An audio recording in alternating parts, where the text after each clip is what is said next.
Encendió un día tormentoso para ellos. Bueno, el enfrentamiento, la guerra entre Ucrania y Rusia continúa.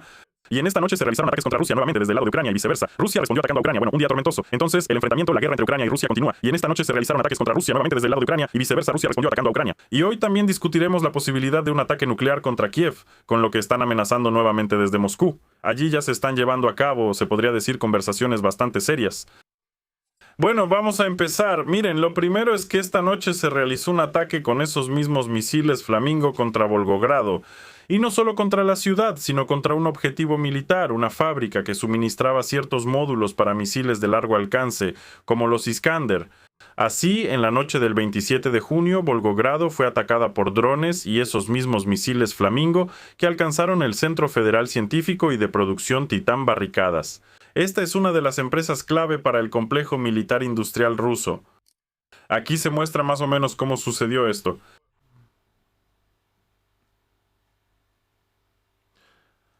Se muestra el humo y también se muestra el ataque en sí, o mejor dicho, sus resultados. Aquí también hay algo así, ya con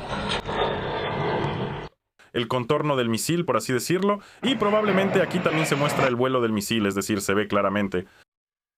Dicen que para el ataque se usaron 5 misiles Flamingo, y al menos 3 de ellos alcanzaron sus objetivos. Y aquí también se muestra esa fábrica, se ve claramente que el ataque fue dirigido precisamente a ella, y el humo y las chimeneas. Además, este es nuestro Centro Federal Científico y de Producción Titán Barricadas. Este es el ataque con un Flamingo a la fábrica. La confirmación ya la dio el director de esta misma empresa que produce Flamingo. Y el propio Centro de Investigación y Producción se especializa en tecnología de artillería y misiles.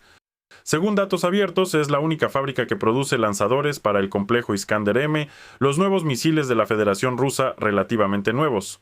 Y aquí también se producen componentes para Yars y Topol-M. 10 personas resultaron heridas y los médicos informan que muchos trabajadores de la empresa fueron lesionados. Después hubo ataques también a la estación de Ptorogo, disculpen, no sé dónde va el acento. Aquí está, que abastece de combustible a Moscú. El SBU atacó por segunda vez en junio una estación de bombeo de petróleo en la región de Vladimir, Rusia.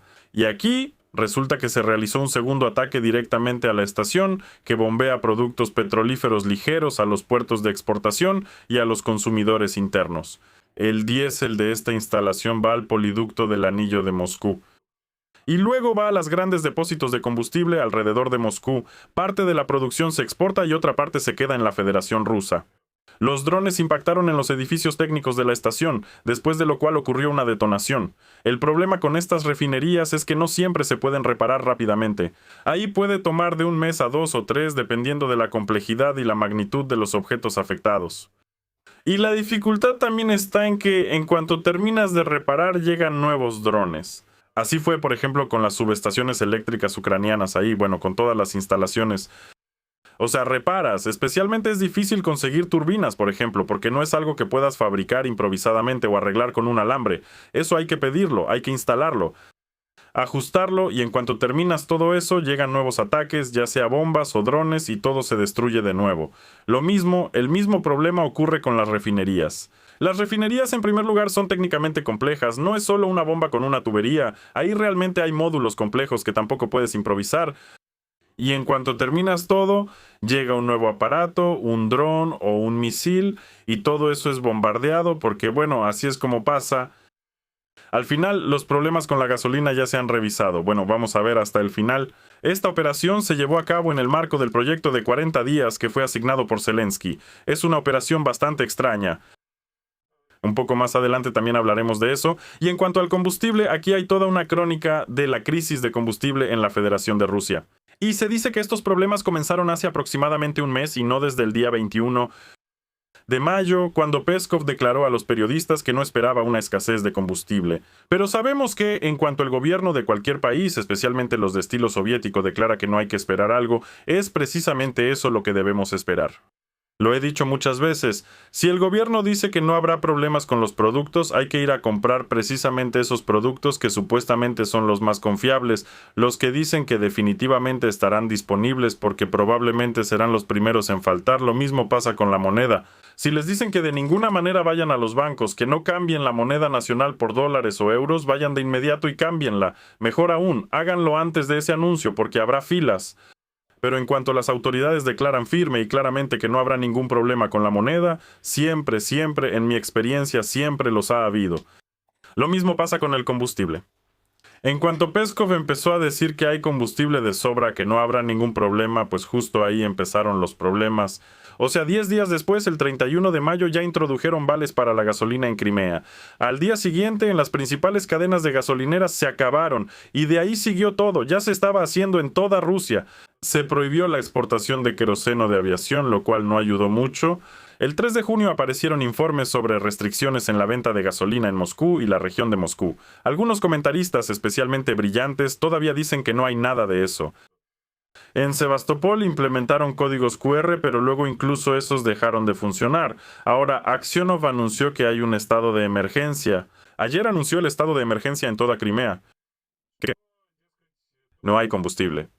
Luego a algunas refinerías se les permitió producir gasolina y diésel para el mercado interno, pero con especificaciones Euro 3. La red petrolera más grande, Rosneft, ya restringió la venta de gasolina el 16 de junio en las estaciones de servicio de toda Rusia. Se ha calculado que hay diferentes problemas en 53 regiones del país. Rusia, por supuesto, enfrenta problemas con el combustible.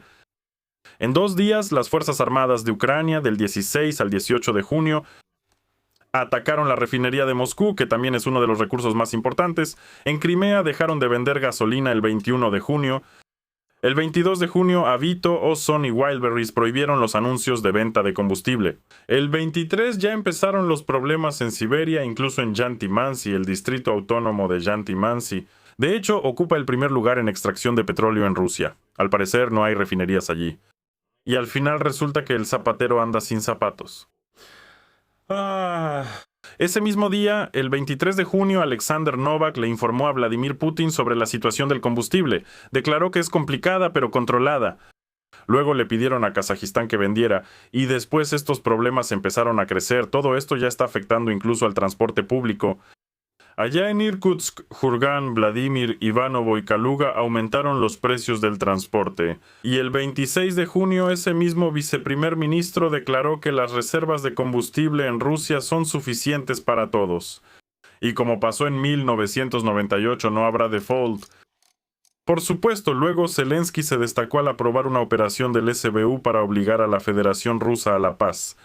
Y esta extraña operación va acompañada de una foto en la que le presentan a Zelensky un informe sobre la imposición de sanciones de alcance medio y largo. Bueno, en resumen, es una broma trillada sobre misiles y drones cuyo despliegue planean ampliar para atacar a la Federación Rusa. Y al final se llevan a cabo ataques contra instalaciones militares y energéticas en Crimea y en otras regiones. Naturalmente, en Rusia no están satisfechos con la situación actual. Y, por ejemplo, recientemente se supo que los altos mandos del poder ya están discutiendo la posibilidad de un ataque nuclear. O sea, también existen medidas preventivas como golpear también de forma preventiva. Ahora vamos a hablar de eso. Pero la discusión principal ahora es sobre golpear Bankova y sobre los centros de toma de decisiones que hasta ahora, a pesar de todas esas líneas rojas y marrones, siguen intactos, y sobre muchas otras cosas. Así que ya ha comenzado el contraataque. Rusia lanzó 129 drones contra Ucrania esta noche. En la región de Sumy, 10 personas resultaron heridas. Las tropas rusas atacaron, nos dicen, varias regiones de Ucrania. Y los ataques masivos de drones. Ahora hablaremos más sobre lo nuclear. Aquí se muestran fotografías también de lo que se logró como resultado de todo esto. Y aquí se muestran principalmente viviendas. Las instalaciones de producción no fueron fotografiadas. Y aquí también hay imágenes de lo que... esto ya es en Kharkov, en la región de Kharkov. Aquí se muestran imágenes de lo que fue dañado. Los bomberos más bien están tratando de restaurar todo esto. Durante la noche, según las fuerzas aéreas de las Fuerzas Armadas de Ucrania, Ucrania fue atacada por 129 drones, de los cuales 113 fueron neutralizados. Ahora, sobre el tema nuclear, los llamados halcones. Si no saben quiénes son aquellos que insisten en la escalada constante de las acciones militares. Hay halcones en todas partes, en cualquier país donde hay acciones militares, y sin importar las posibles consecuencias, siempre dicen, vamos a intensificar, vamos a golpear aquí, vamos a golpear allá, vamos a destruir esto o aquello. Y a veces eso funciona, como en el caso, por ejemplo, de Trump y Irán, a veces no. Ahora hablan los radicales, que están descontentos con los ataques de drones ucranianos y decepcionados por lo que consideran una promesa incumplida. En general, el espíritu de Anchorage se ha desvanecido. Quieren alejarse de la diplomacia y optar por la escalada. No es la primera vez que se escuchan llamados a medidas más duras. Pero Medvedev casi todos los días escribe en su chat que después de conquistar otra Finlandia que se necesitan esas armas nucleares y aquellas y también esas otras y que en general todo debería ser cenizas nucleares, el mundo entero destruido, pero no hoy. Bueno, Medvedev sí, luego escriben lo siguiente: ¿qué más debe pasar antes de que empecemos a pelear de verdad? La guerra significa la victoria a cualquier precio. Los ucranianos están luchando, por eso pelean con todo lo que tienen, declaró el oligarca Konstantin Malafeev después de que otra refinería fuera atacada y se produjera un incendio. Él pregunta lo siguiente: ¿por qué no usamos las armas nucleares que nuestros antepasados crearon y acumularon con todo el poder del país precisamente para esto?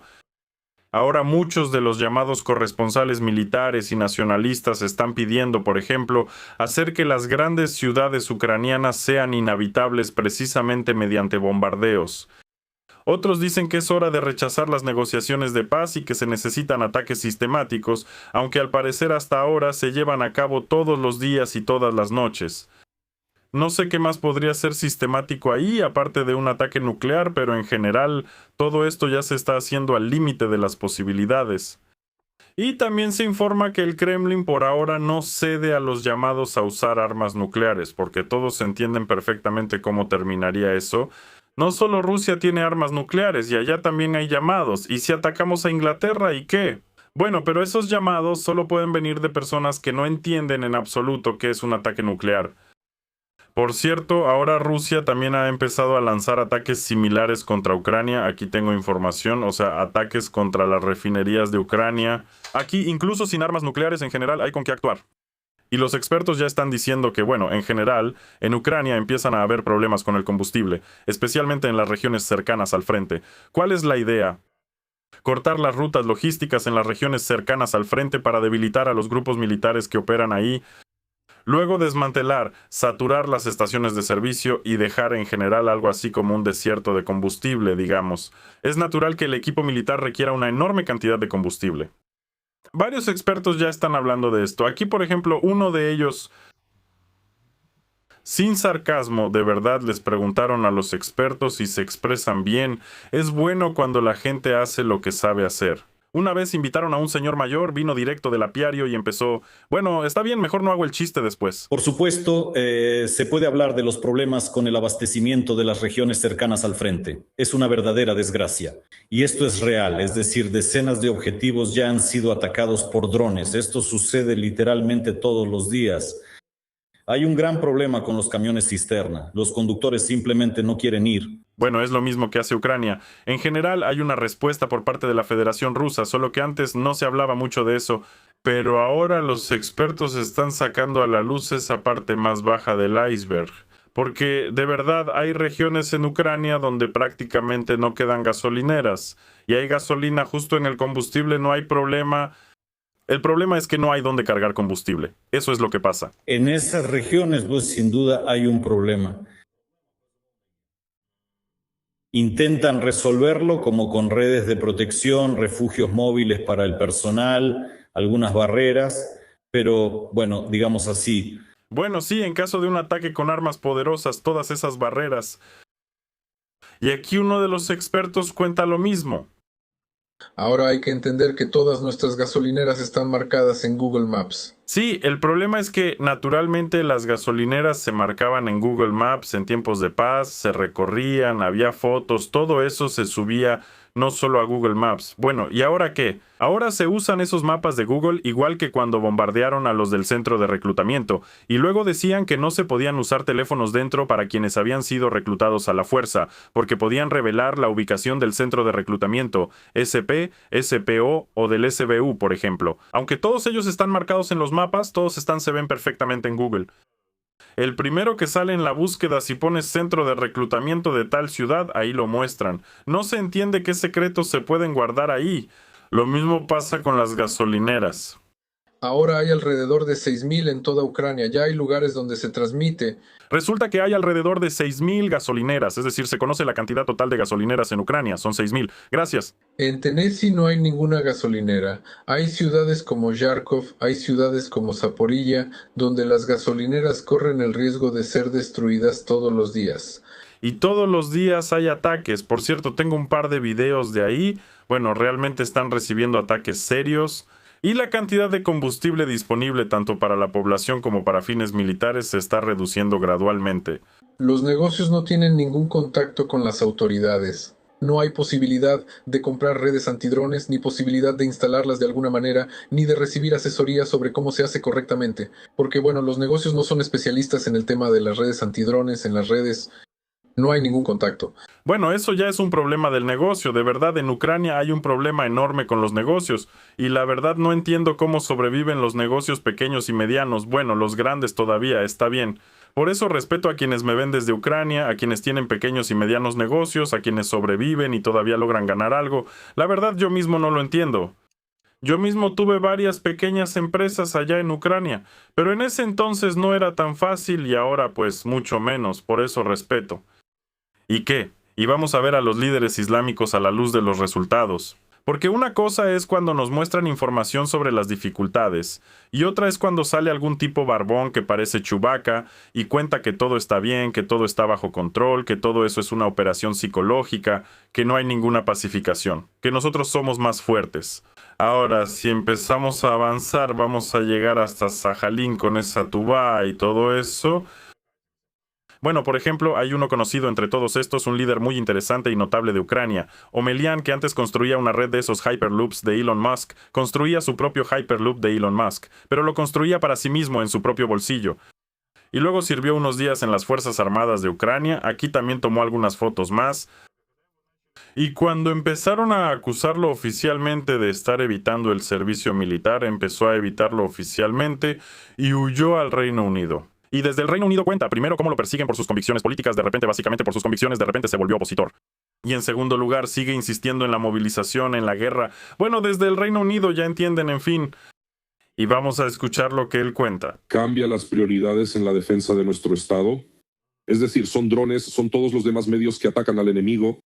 Nuestras pérdidas en esto son mínimas, porque en realidad hemos reunido todos los recursos para que luchen los robots y no las personas. Ajá, por eso las pérdidas entre las tropas de asalto son enormes. Porque los robots luchan y no las personas. Claro que sí, tiene toda la lógica del mundo súper.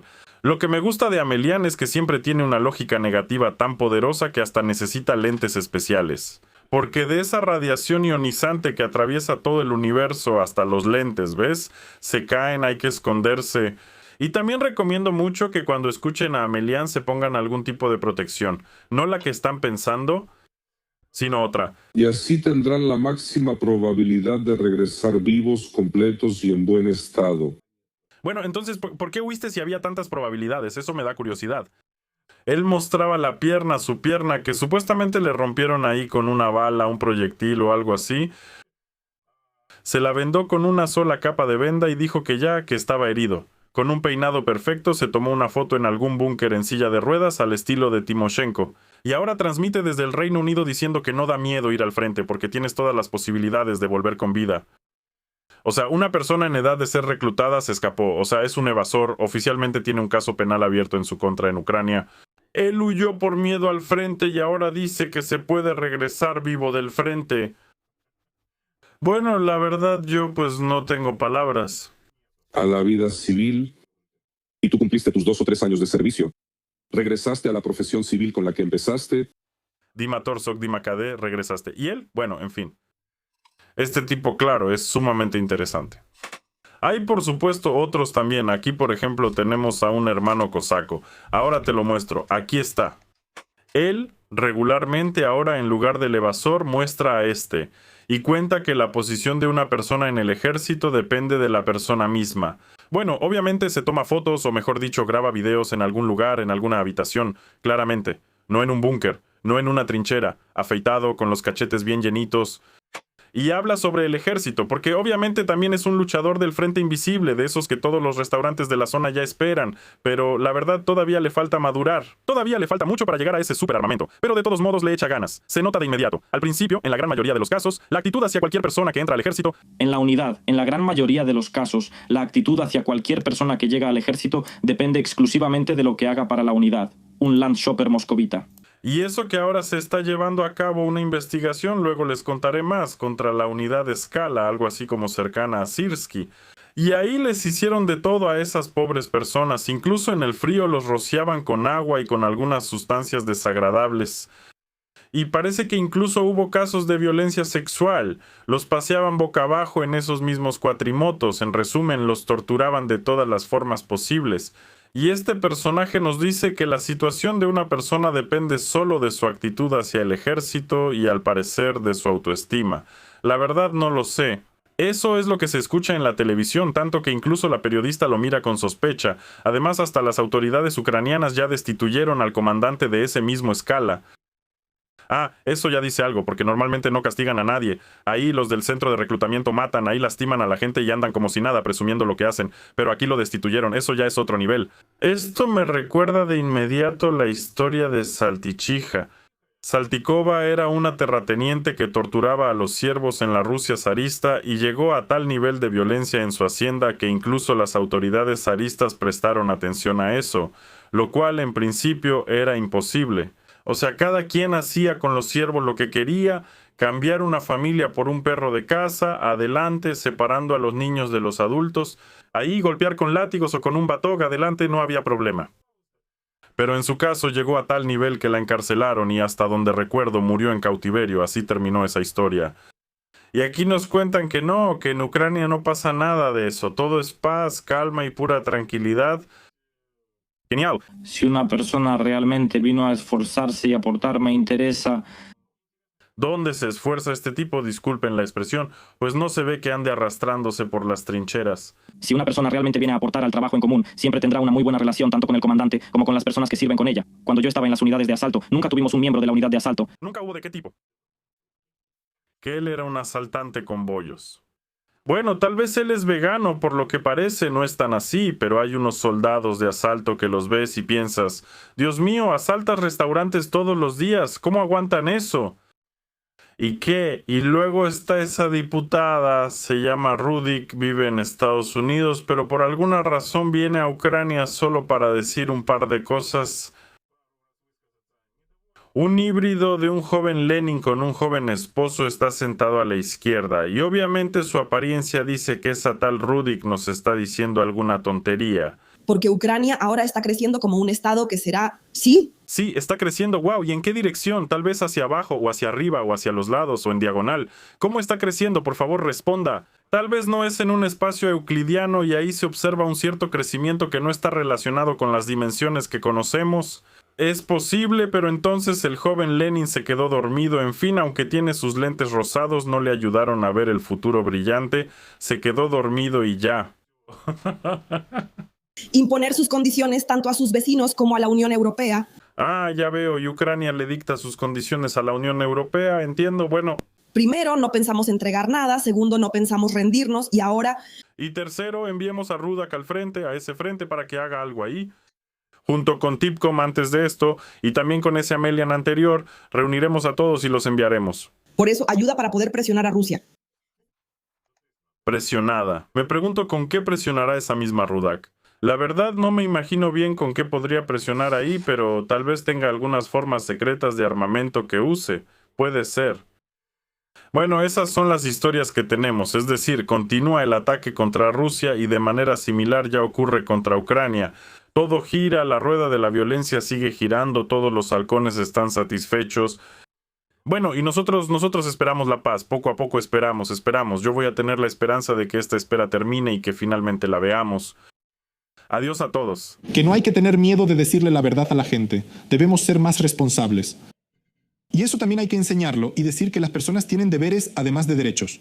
La disposición para ser movilizados, ya sea al ejército ucraniano o al ruso. Y cuando te das cuenta de eso y tomas tu decisión, vivir se vuelve un poco más fácil. Así que no, hay que ser sensato. No hay otra opción. Como un soldado de asalto. Amigos, me encantaría cantar con ustedes, pero mi esposa no me lo permite. Cinta tras cinta pasa la munición. Insurgente ucraniano, no retrocedas en la lucha. Pasa la munición. Insurgente ucraniano, no retrocedas en la lucha. Bobchina de Leópolis llenó el portacartuchos. Se fue por Ucrania, por el país y por la causa.